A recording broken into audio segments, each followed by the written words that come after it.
السلام عليكم ورحمة الله وبركاته. بسم الله الرحمن الرحيم. مرحبا بكم إخواني الأعزاء في هذا الفيديو الجديد على قناة الهاوي فيما يخص تربية الطيور. بسم الله ما شاء الله. هذه دجاجة دجاجة أمريكي. بسم الله ما شاء الله.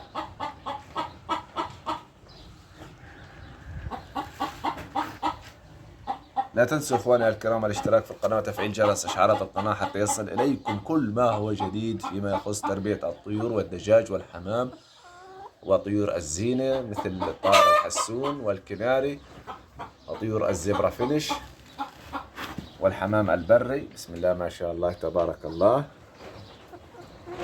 لا تنسوا عمل إعجاب للفيديو تأكيدا لدعمكم لنا لرفع المزيد من الفيديوهات إن شاء الله على القناة. هذه يا أخوان دجاجة تريد أن تضع البيضة. خلونا نتابع مع بعض.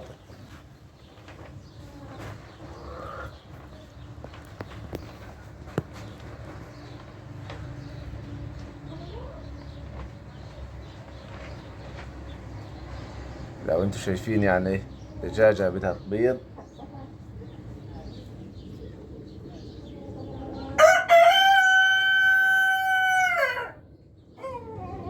هاي في واحدة ثانية كمان بدها تبيض. يعني ان شاء الله 6 فرخات وديك 6 فرخات وديك كله بيض. ديك ما شاء الله تبارك الله.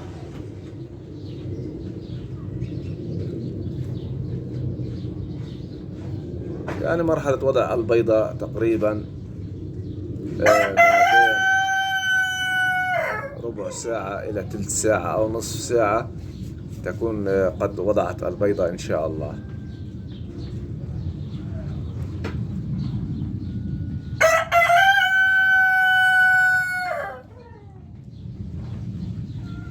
بسم الله ما شاء الله تبارك الله.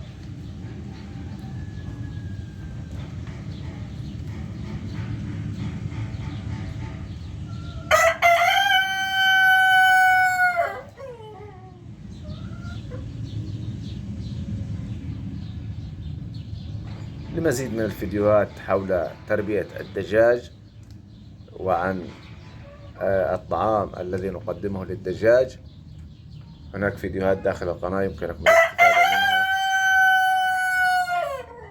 الاستفادة منها داخل القناة. وهذه الدجاجة زي ما انتم شايفين يا اخوان. بسم الله ما شاء الله تبارك الله.